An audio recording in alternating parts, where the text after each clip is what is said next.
과거의 역사를 너무 많이 모르고 있다는 겁니다.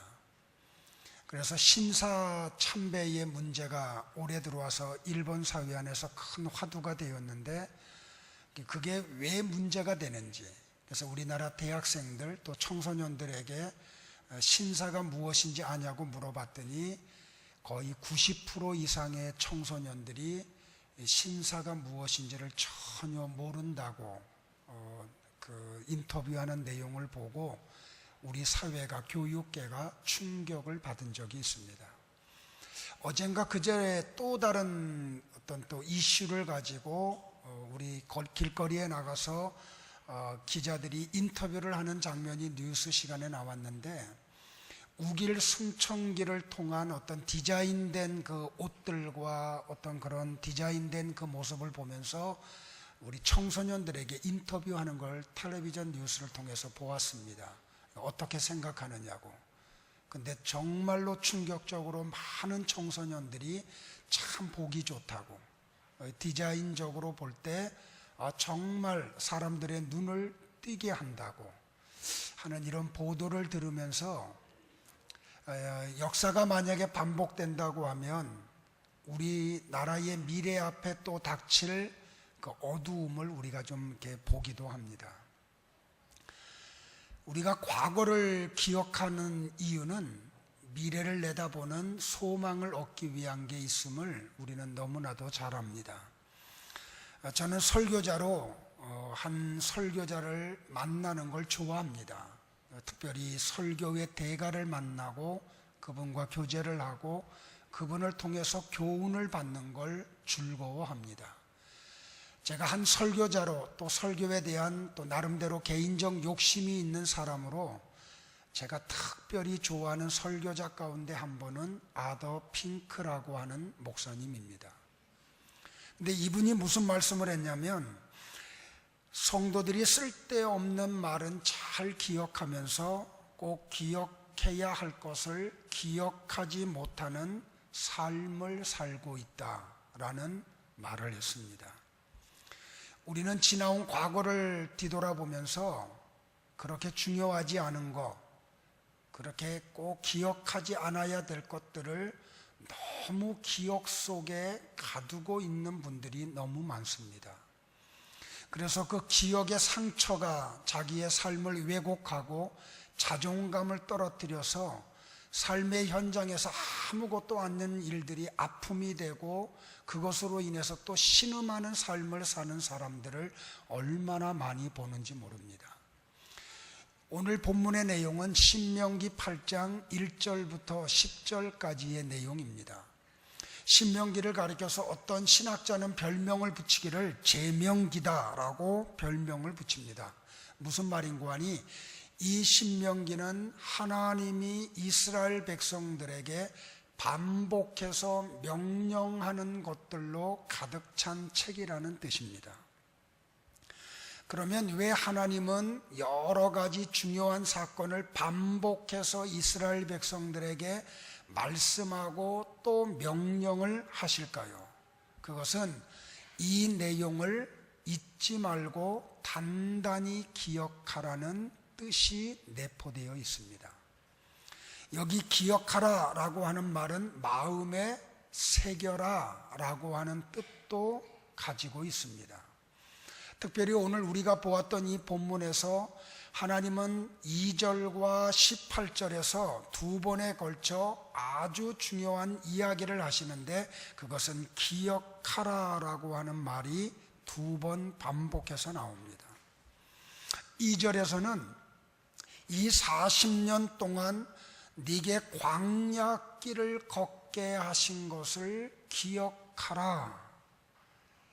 출애굽하고 광야의 여정을 다 마치고 이제 여리고성을, 가나안 땅을 내다보고 있는 이스라엘 백성들에게 이 광야의 여정을 마치는 시점에 하나님이 하시는 말씀이 뭔고 하니, 왜 너희들을 일주일이나 열흘이면 갈 수 있는 그 길을 그쪽으로 인도를 안 하고 홍해를 건너서 그 시나이 반도를 뱅글뱅글 40년 동안 내가 너희로 하여금 걷게 하신 것을 기억하라.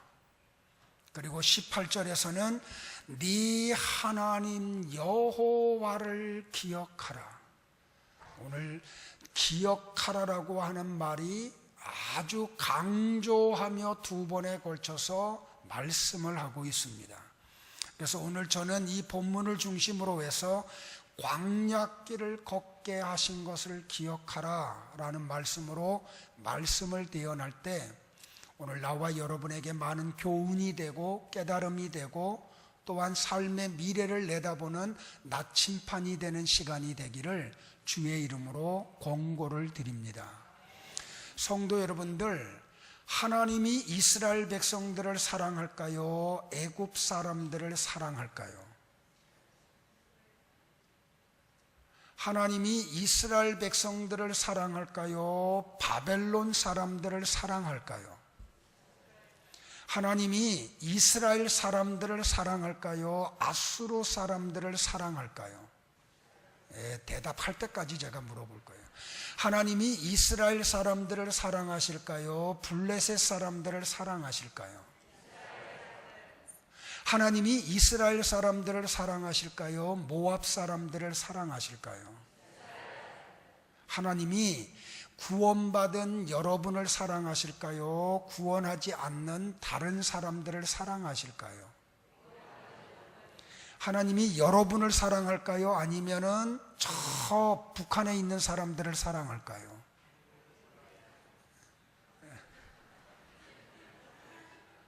하나님은 여러분 사랑하세요.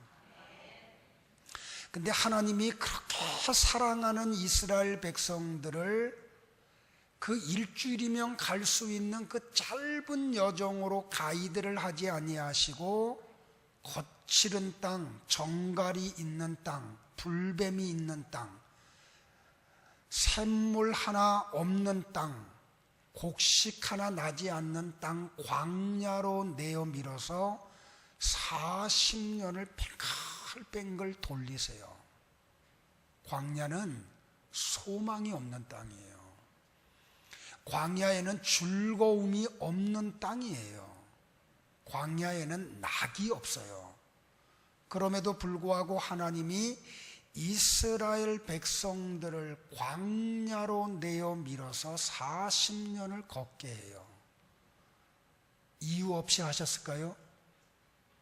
우리 하나님 이유 없이 어떤 일을 하시는 일이 없어요. 근데 오늘 이 말씀을 이 시대를 살고 있는 나와 여러분에게 적용을 하면 이런 뜻이에요. 은혜와 평강교회 성도들아, 내가 너희들의 삶 속에서 과거에 너희들을 광야길로 내어 밀은 적이 있어. 그거 기억하라는 거예요. 오늘 이 자리에 참석하신 분들 가운데 어떤 분은 지금이 광야길을 걷는 분들이 있을지 몰라요. 그러면 하나님이 왜 나와 여러분을 광야길로 내어 보내시느냐는 거예요.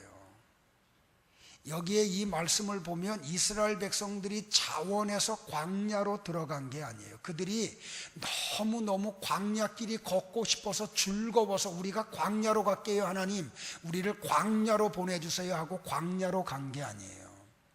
이 본문을 자세히 들여다보면 광야길로 이스라엘 백성들을 내어 모신 분이 누구냐면 하나님이세요. 그렇다면 오늘 나와 여러분의 인생 속에서 하나님이 나와 여러분을 사랑하심에도 불구하고 우리를 때때로 광야로 내어 밀고 그 광야에서 눈물 흘리고 광야에서 고통을 당하게 하는 그 의도를 가지고 우리를 광야로 내어 미신 분도 하나님이시라는 거예요.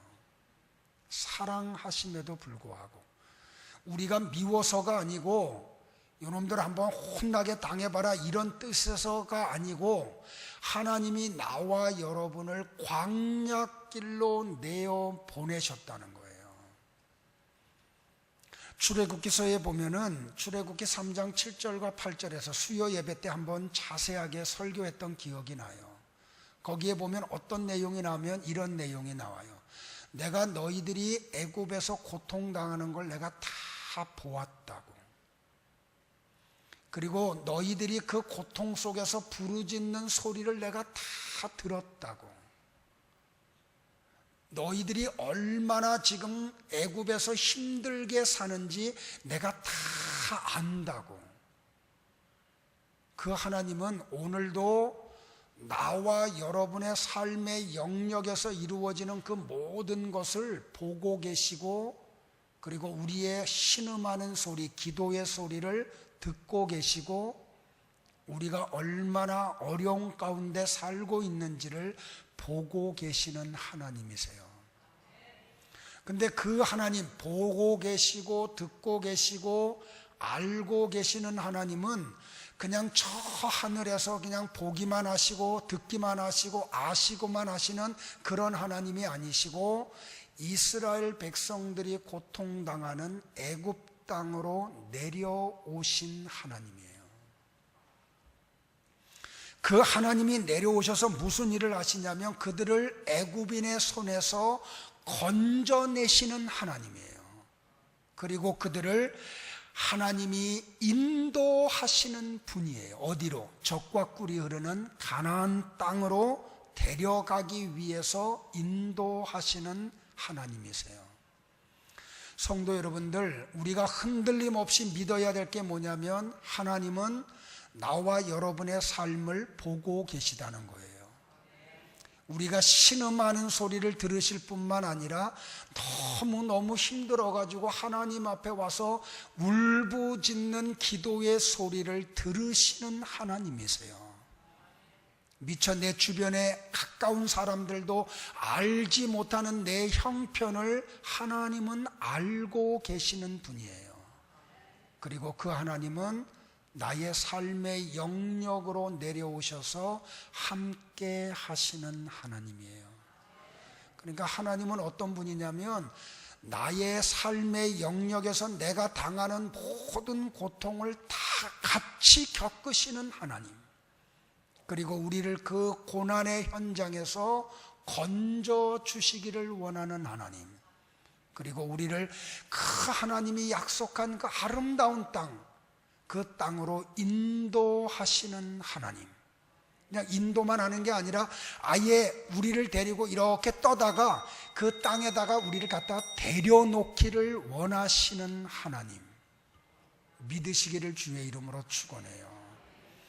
그런 하나님이 우리를 그 건조한 땅, 그 메마른 땅, 그 위험이 도사리고 있는 땅, 낮이 되면 섭씨 50도 가까이 올라가고 밤이 되면은 영상 0도까지 떨어질 정도로 기온차가 아주 심한 그런 땅으로 이스라엘 백성들을, 그들을 인도하신 분이 하나님이시라는 거예요.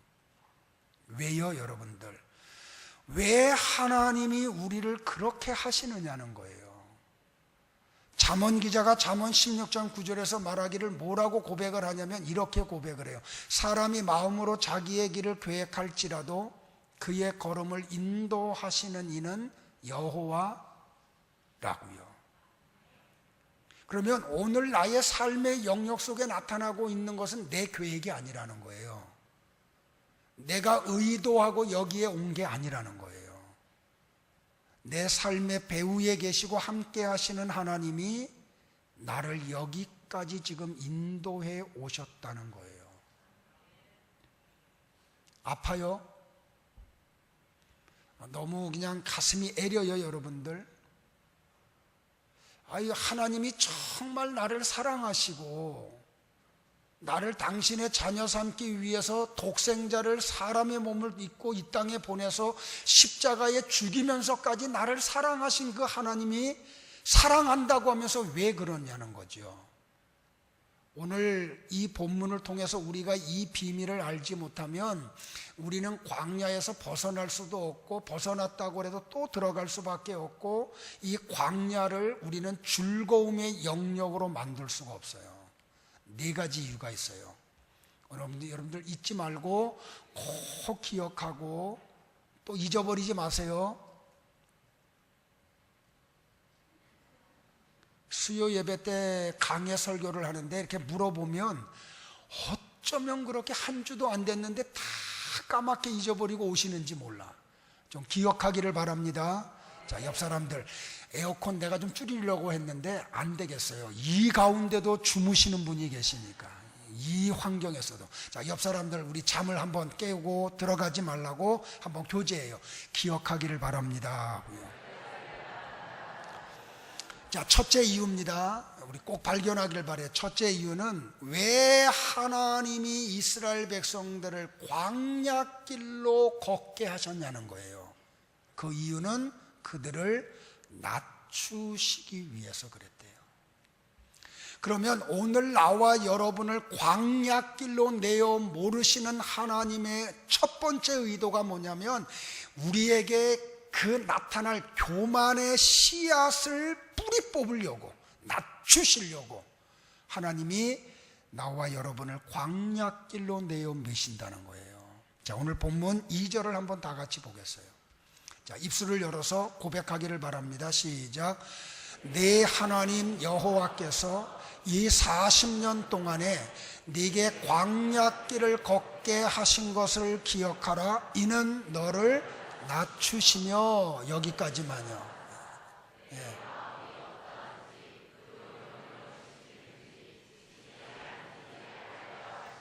아멘. 감사해요. 말씀에 대한 욕망들이 있으셔서 정말 설교자로 감사해요. 자, 광야길을 걷게 하신 것을 기억하라 라고 말하면서 첫 번째 뭐라 그래? 이는 너를 낮추시기 위해서 그랬다는 거예요. 여기 낮춘다는 히브리어 단어가 안노테카라는 단어로 되어 있는데, 이 안노테카라는 단어를 직역을 하면 무슨 뜻이냐면 징계한다는 뜻이 있어요. 그러면 하나님이 이스라엘 백성들을 왜 광야길로 내어 모르셨냐면 그들이 하나님을 온전히 신뢰하지 않았기 때문에 그래요. 그래서 하나님이 광야길로 내어 모르신 이유는 징계하기 위함이라는 거예요. 성도 여러분들, 따갑게 들으시기를 바라요. 다시 말하면 나와 여러분을 이 인생의 여정 중에 우리로 하여금 광야로 하나님이 내어 모르시고 그 광야의 고통을 겪게 하시는 이유는 징계적 차원이라는 거예요. 잠언서 3장 11절과 12절에서 그 지혜자가 이렇게 권면을 해요. 내 아들아, 여호와의 징계를 경히 여기지 말라. 그 꾸지람을 싫어하지 말라. 대저 여호와께서 누구를요? 그 사랑하시는 자를 징계하신대요. 누구를 징계한다고요? 사랑하는 자녀를 징계한대요. 아비가 그 기뻐하는 아들을 징계함 같이 하시느니라. 다시 말하면 왜 하나님이 우리를 광야길로 내어 모르시는가? 사랑하기 때문이라는 거예요. 자, 여러분들 스스로 여러분이 하나님의 사랑의 대상인지를 한번 점검하는 기회를 드릴게요. 자, 스스로 점검하세요. 내가 신앙생활을 하는데 내가 생각해 볼 때, 내가 생각해도 내 삶이 지금 하나님이 기뻐하는 삶이 아니야. 가슴에다 손을 얹고 스스로에게 점검을 해보세요. 내가 이렇게 지금 신앙생활하는 모습을 보니까 내가 생각을 해도 하나님이 기뻐하는 신앙생활을 하지 않아. 자, 그런 분이 계세요? 자, 그런 일이 생각이 들을 때마다 즉각 내 삶의 영역에서 하나님이 간섭을 해가지고 삶에 막 어그러짐이 찾아와. 감기가 와가지고요, 그 독감에 걸려서 열이 그냥 막 40도까지 올라가가지고 막 신음을 해요. 또 어떤 경우에는 그 삶의 영역에 자꾸 어그러지는 일들이 자꾸 일어나. 희한하게요. 이 정도까지 일어날 일이 아닌데 막 그냥 가정에 막 그냥 우환이 찾아오는데 감당이 되지 않을 정도로요. 그런 분이 계시면 그분은 괴로워하지 말고 즐거워하고 기뻐하고 웃으세요. 왜냐하면 그 사람은 하나님이 사랑하는 사람이에요. 그런데 여러분이 스스로 생각을 해도 야, 이건 내가 생각해도 하나님이 보실 때 이거는 정말 신앙 빵점이야. 그럼에도 불구하고 내 삶의 영역에 아무런 변화가 없이 전과 똑같이 동일해. 그러면요, 그 사람은 탄식하기를 바라요. 하나님이 사랑하는 사람이 아닐 수 있다는 거예요. 이거는 스스로 점검하세요. 어제 새가족 가정을 일산 신도시에 있어서 신방을 하고 돌아오는데 담당 교역자가 내게 보고를 해요. 한 성도의 가정에 대해서. 목사님 신방을 하고 왔는데요, 그 가정에 막 사업터에 우환이 막 그치질 않는다고. 그래서 제가 운전하는 정기용 목사님을 가이드 해가지고 그 성도들이 경영하는 그 기업 속에 갔어요. 그리고 두 부부를 앉혀놓고 제가 두 가지 이야기를 하고 왔어요. 하나는 뭐라고 얘기했냐면, 배은 망덕이라는 말을 아냐고. 당신의 가정에 지금 10몇 년 동안, 저를 만난 지 18년 됐거든요. 18년 전과 지금의 당신의 가정을 돌아볼 때 하나님이 얼마나 당신의 가정을 사랑하고 은혜를 주시고 여기까지 이렇게 복을 주셨는지 기억해 보라고. 근데 남편이 교회 안 나오거든요. 그래서 제가 대놓고 얘기했어요. 그래도 될 가정이기 때문에. 배은 망덕한 사람이라. 그러면서 또 하나 이야기했어요. 빨리 사인 받으라고. 하나님이 지금 메시지를 주고 있는데 그 메시지를 빨리 받고 돌이키라고. 이상하죠, 그죠? 조금 더 깊이 얘기하면 누군지 다 알기 때문에 제가 조금 더 깊이 안 들어갈게요. 그 직원이 있는데, 직원이 멀쩡한 사람이 닭을 튀기는 그 기름에다 발을 담궈가지고 화상을 입은 거야. 그리고 배달하는 사람이 그냥 사고가 나가지고 막 그냥 어려움을 당하고요. 그래서 제가 가서 그랬어요. 당신 부부 하나님이 정말 사랑한다고. 왜요? 하나님이 사랑하시는 자를 징계하신다고 이야기하니까요. 그래서 히브리서 기자는 12장 11절에서 징계의 유익을 우리에게 이렇게 이야기해요. 무릇 징계가 당시에는 즐거워 보이지 않고 슬퍼 보이나 후에는 그로 말미암아 연단받은 자들은 의와 평강의 열매를 맺느니라.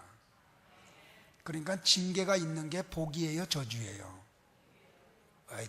좀 더 기쁘게 얘기하면 얼마나 좋아. 하나님이 우리가 잘못할 때 징계하는 게 복이에요, 저주예요? 믿으시기를 바라요. 그러니까 혹시 광야로 때미름을 받은 분이 계시면 감사해야지 돼요. 왜 그러냐면 시편 기자가 시편 119편 67절에서 이렇게 고백을 해요. 다 같이 한번 고백을 할까요? 시작. 고난 당하기 전에는 내가 그릇 행하였더니 이제는 주의 말씀을 지키나이다. 그러니까 주의 말씀을 따라 살지 않으니까 하나님이 어떻게 해요? 고난을 통해서 주의 말씀을 지키도록 만들어요. 왜냐하면 사람들이요, 이스라엘 백성들만 목이 고든 게 아니고요, 나와 여러분이 목이 너무 곧아요. 그래서 어떤 그냥 몸으로 느끼고 삶의 영역으로 느끼게 하지 않으면 도무지 깨닫지를 못해요. 그래서 하나님이 징계하시는 거예요. 자, 시편 119편 71절에서 또 고백을 해요. 다 같이 한번 또 고백할까요? 시작. 고난당한 것이 내게 유익이라. 이로 말미암아 내가 주의 율례들을 배우게 되었나이다. 고난당한 게 뭐라고요? 그렇게 믿으세요? 그렇게 고백하세요? 그렇게 고백하기를 바라요. 그러면서 뭐라고 말하냐면 오늘 본문 5절과 6절에서 하나님이 모세를 통하여 이렇게 말씀을 해요. 또 한 번 고백을 해요. 시작. 너는 사람이 그 아들을 징계함 같이 네 하나님 여호와께서 너를 징계하시는 줄 마음에 생각하고 네 하나님 여호와의 명령을 지켜 그의 길을 따라가며 그를 경외할지니라. 아멘. 그러니까 하나님이 이스라엘 백성들을 광야길로 내어밀고 40년 동안 뺑글뺑글 돌게 하셨어요. 왜 그랬다고요? 너희들을 징계하기 위함이다. 너희들 낮추기 위함이라. 그러니까 오늘 나와 여러분이 광야길을 빠져나왔다고 하면 또 교만하면 그 사람은 하나님이 또다시 광야로 내어밀어요. 그래서 나와 여러분이 지혜자가 되어야 되는데 뭐냐면 하나님이 우리를 광야에서 빼어내시면 우리는 끊임없이 하나님만 바라보고 하나님께만 영광을 돌리고 낮은 자리에서 겸손하게 주님을 섬겨야 돼요.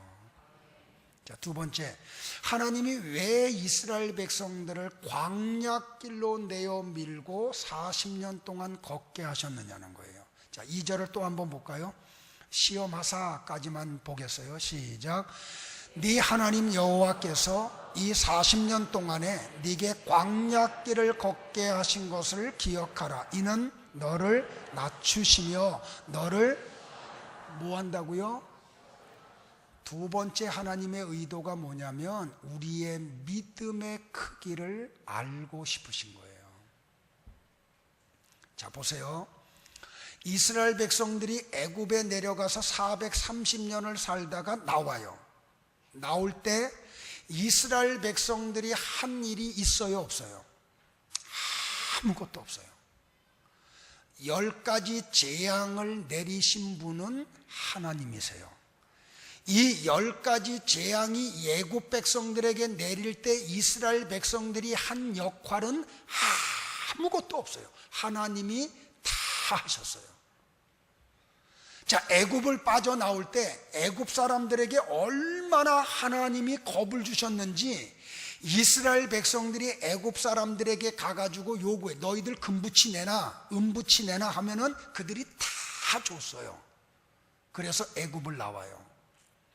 이 일에서 이스라엘 백성들이 한 일은 아무것도 없어요. 가서 요구하고 주면 가지고 나온 것밖에 없어요. 애굽을 빠져나온 이스라엘 백성들이 홍해바다 앞에서 홍해바다를 지나오는데 홍해바다를 지나올 때 이스라엘 백성들이 한 일이 아무것도 없어요. 하나님이 성경을 보세요. 낮에는 구름기둥이 밤에는 불기둥이 그들을 인도해 왔는데 이 홍해바다 앞에서 홍해바다와 이스라엘과 애굽 군인들 사이에 구름기둥과 불기둥이 애국과 이스라엘 백성들 사이에 나타난 게 이때 한 번 유일해요. 그러니까 이게 뭘 우리에게 메시지를 주냐면 하나님이 사랑하는 백성들의 위기가 크면 클수록 하나님의 역사하심도 그만큼 크다는 거예요. 그러니까 얼마나 다급하면 하나님이 구름기둥과 불기둥을 동시에 나타나게 해서 애국 군대로 하여금 이스라엘 백성들의 어린아이 머리카락 하나 상하지 않도록 완벽하게 보호해 주셨어요. 그리고 어떻게 해요? 창조 이래로 한 번도 갈라진 적이 없는 그 홍해를 하나님이 쫙 갈라요. 그리고 어떻게 해요? 밤새도록 강한 바람을 불게 해서 그 드러난 그 맨바닥을 하나님이 단단한 땅으로 만들어서 어린아이들도 연세 드신 분들도 병든 사람들도 마차들도 잘 가도록 하나님이 그 바닥을 단단하게 바람으로 물기를 걷어가게 해서 그들로 건너가게 해요. 한 게 있어요? 아무것도 없어요. 그들이 홍해바다를 지나가고 난 다음에 마라의 쓴물을 만나요.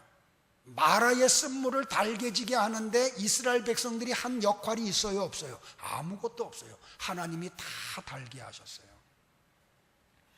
그러면 이스라엘 백성들이 가져야 될 거는 하나밖에 없어요. 하나님을 신앙하는 것밖에요. 흔들리지 않고 이 하나님이 광야길로 이스라엘 백성들을 몰고 가신 것은 뭐냐면 그들의 믿음을 보고 싶으신 거예요. 너희들 그래도 나를 바라보겠느냐? 나만 믿겠느냐? 이 테스트 하는 거예요. 야고보서를 강의할 때 제가 그런 말씀을 드렸어요. 하나님은 우리의 삶의 영역에 때때로 다양한 것들을 가지고 와서 우리의 믿음의 크기를 테스트 하실 때가 있어요.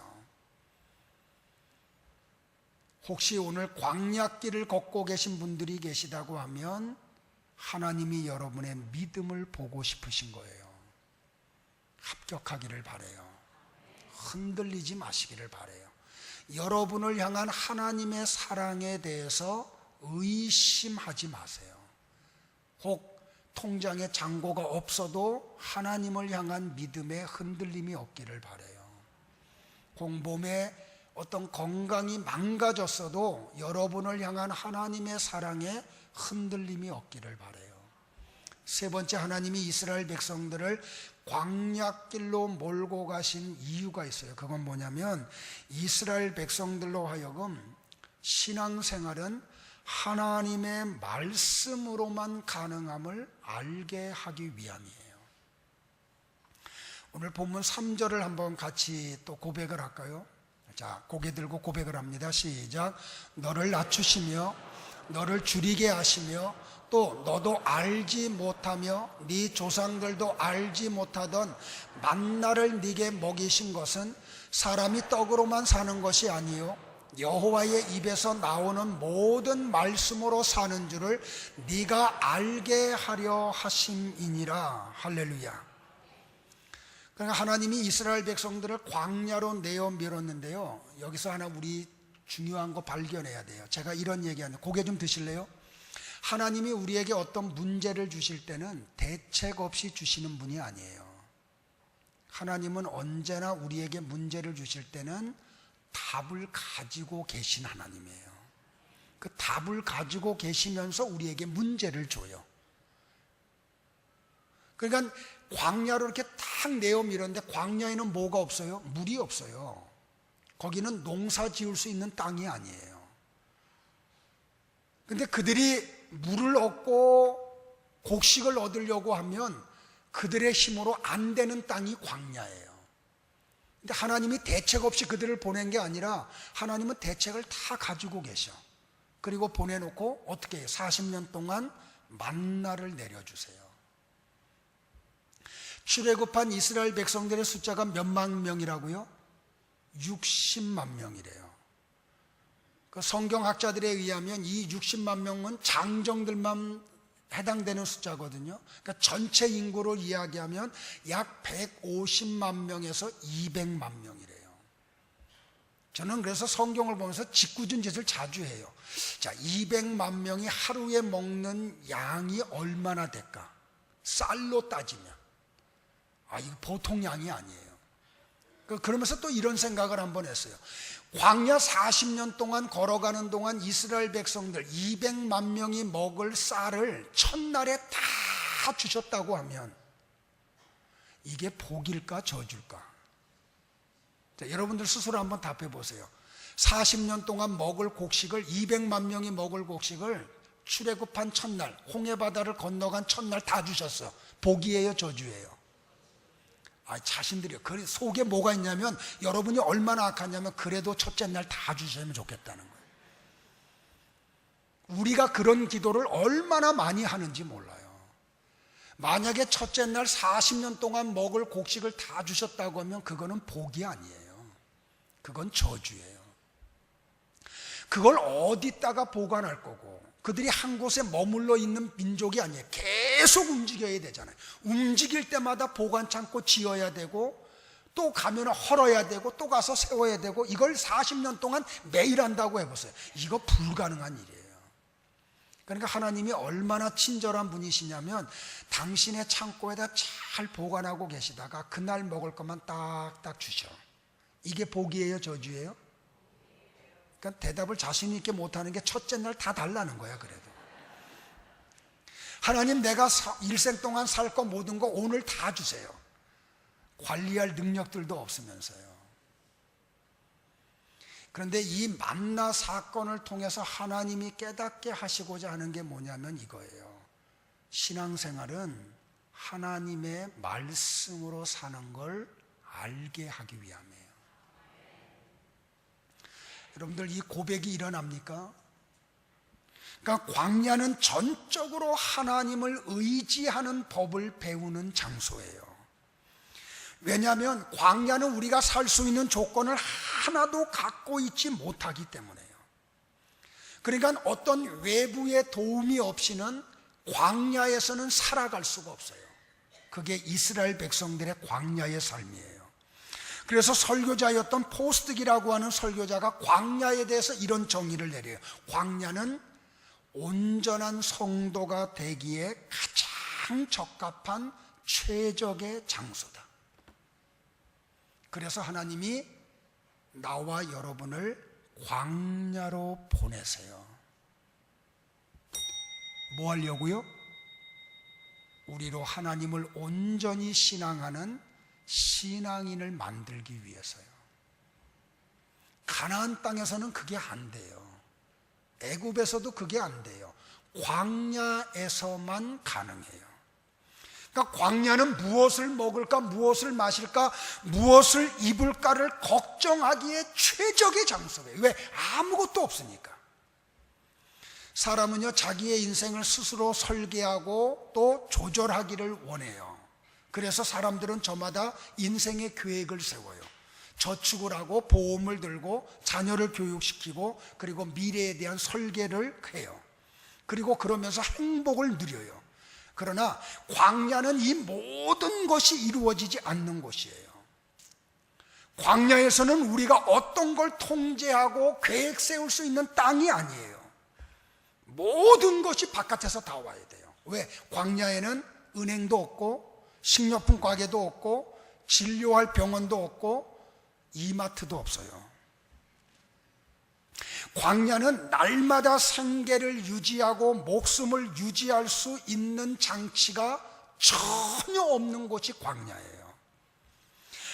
아무것도 붙잡을 수 있는 것이 없는 곳이 광야예요. 그래서 이 광야에서 40년을 살아가는 이스라엘 백성들이 처절하게 고통 중에 깨달은 게 뭐냐면 딱 하나예요. 하나님만이 우리의 도움자다.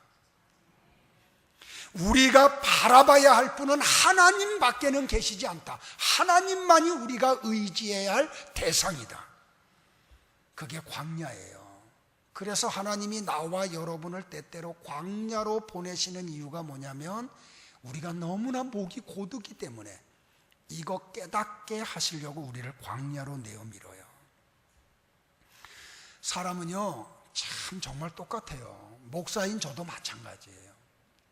권력이 주어지잖아요. 그 사람 그때부터 자기 권력 의지예요.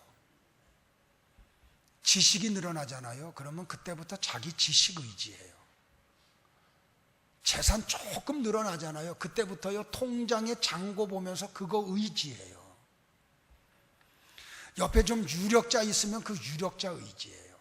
건강하면은요 자기 건강 의지예요. 그래서 사람들이 교만할 때 마지막 첫 번째 하는 말이 뭐예요? 나는 나를 믿는다.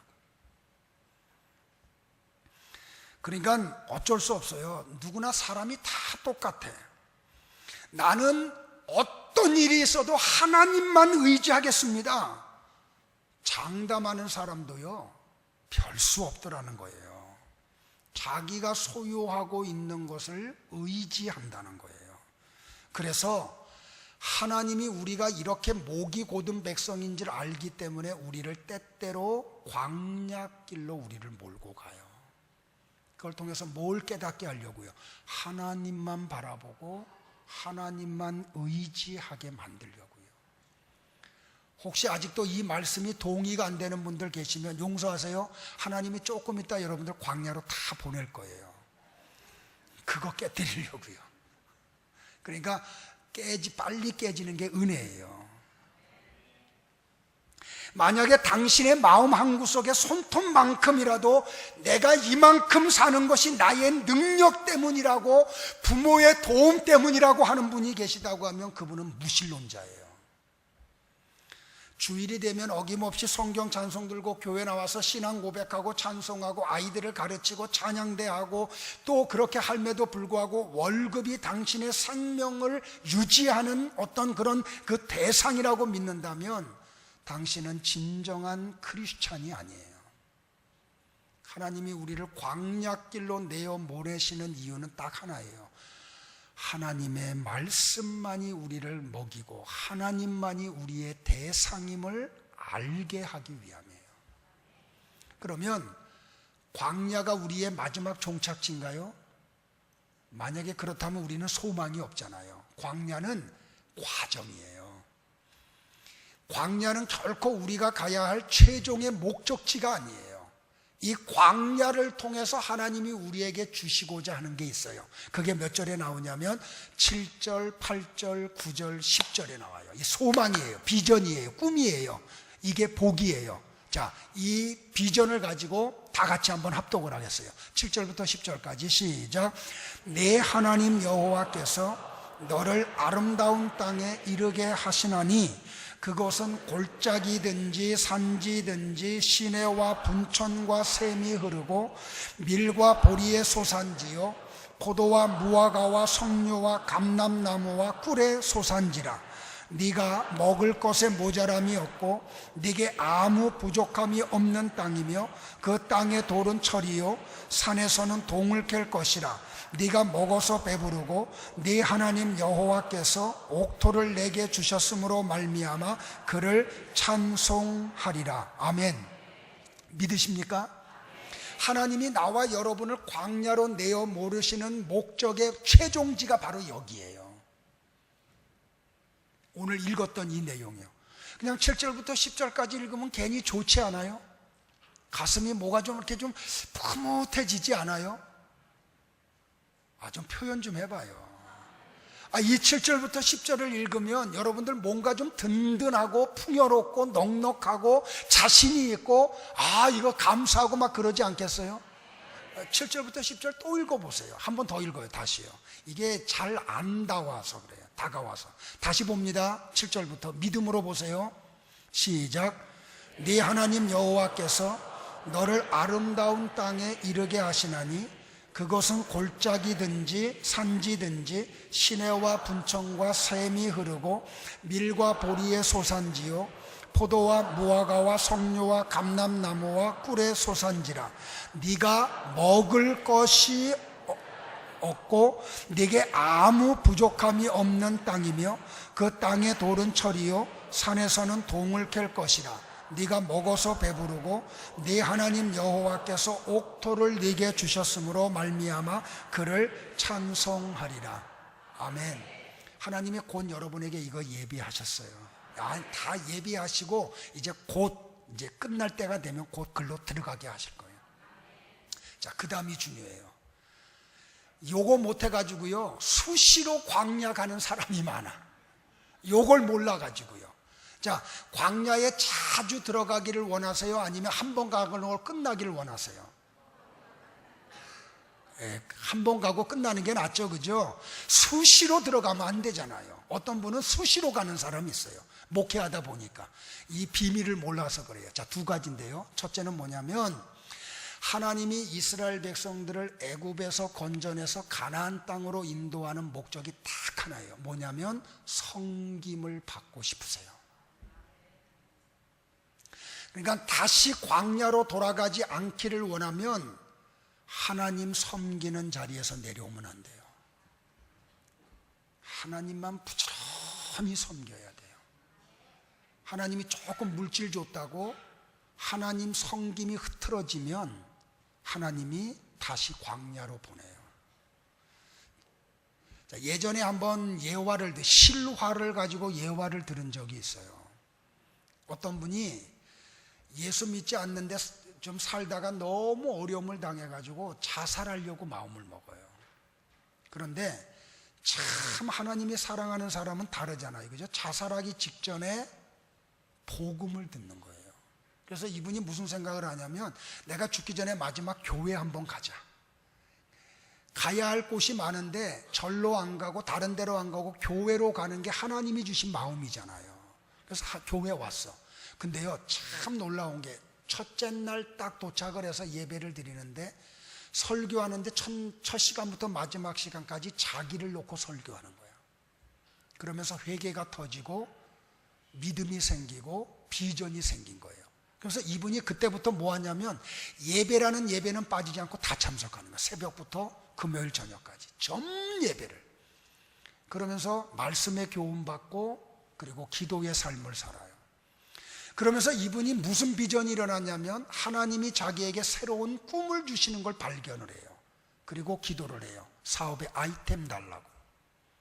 하나님이 아이템 주셨어요. 그래서 그 아이템 주신 걸 가지고 이분이 사업을 시작을 해요. 시작을 해요. 하나님이 주신 아이템이고 하나님이 인도하는 길이기 때문에 그냥 사업을 하자마자 뻥뻥뻥뻥 터지는 거예요. 상상하지 못할 정도로요. 그러다 보니까 이분이 한 1년까지는 열심히 신앙생활을 했는데 1년이 지나가니까 새벽 예배를 안 나와. 목사님이 신방 가서 물어봐요. 왜 안 나오냐고. 그랬더니 이분의 대답은 딱 하나 했죠. 너무 바빠서 피곤해가지고 새벽에 못 일어난다는 거예요. 그러더니 또 조금 있다 이제는 금요 기도회를 안 나와. 왜 그러냐 그러니까 금요일 날 바이어가 들어와서 영접하러 가느냐고 바빠서 못 나온다. 또 한참 지나다가 더 축복을 받으니까 수요 예배를 안 나와요. 목사님 또 신방가 집사님 왜 수요 예배 안 나와? 그랬더니 목사님 주일날 한 번 가면 됐죠. 너무 바쁜데 수요일까지 어떻게 가요? 그런데 나중에는 주일날도 안 나오는 거예요. 목사님이 또 신방 갔어요. 사장실에 앉아가지고 예배 드리자고. 그리고 목사님이 기도하는데 이렇게 기도해요. 하나님, 아부개 집사님이요, 망했을 때는 예배 다 드렸는데요, 하나님이 복 주셔가지고 바빠지니까요 새벽 예배도 안 나오고 금요 기도회도 안 나오고 수요 예배도 안 나오고 주일로도 안 나와요. 하나님 망하게 해주세요. 그래서 다시 하나님 앞에 예배 생활하게 해주세요. 이거 실화예요. 이 집사님이 충격받은 거예요. 근데 그래도 이분은 하나님이 사랑하는 사람이죠. 그죠? 교만해가지고 목사님 내 쫓을 수도 있는데 기도하는 목사님을 막 흔드는 거예요. 목사님 잘못했다고 용서해달라고, 그 기도 취소해달라고, 내가 다시 회복하겠다. 광야길로 자꾸 가는 분들이 뭐냐면 하나님이 뭐 조금 주시면 그 조금 준 거에 마음을 뺏겨가지고 하나님 섬김을 잃어버려요. 그래서 하나님이 다시 광야로 내어 밀어요. 또 하나는 뭐냐면 오늘 본문 10절에 나와요. 하나님은 찬양을 받으시기를 원해요. 하나님은 나와 여러분을 통해서 찬양 받으시기를 원해요. 그래서 오늘 고개 드세요. 우리 성도들은 이번에 광야를 빠져나온 뒤로는 다시는 광야로 가는 분들이 한 분도 없기를 주의 이름으로 공고합니다. 자, 말씀 정리할게요. 종교개혁을 했던 마틴 루터가 아주 재미있는 표현을 했어요. 성도는 이런 이상한 새와 같다라고요. 스트레인지 버드라고. 이게 무슨 말이냐면 이상한 새는 절망의 시간에 희망을 노래해요. 확신을 노래해요. 이상한 새는 슬픔의 시간에 믿음의 감격을 노래해요. 출애굽한 이스라엘 백성들이 광야 40년을 걷는 동안 그들은 이상한 새였어요. 그들은 광야에서도 성대한 식탁이 차려질 것을 믿었어요. 사랑하는 성도 여러분들, 여러분은 저 이스라엘 백성들과 같은 믿음을 가지고 찬양하며 광야와 같은 인생길을 걷는 이상한 새가 되고 싶지 않으세요? 광야에는 넓은 장막이 필요가 없어요. 광야에는 많은 전대도 필요하지 않아요. 광야는 미래에 대한 설계도도 필요하지 않아요. 광야에는 모든 것을 가지고 계시고 그걸 필요에 따라 나눠주시는 하나님만 계시면 돼요. 그 광야의 길을 인도해 주시는 하나님만 우리와 함께 하시면 돼요.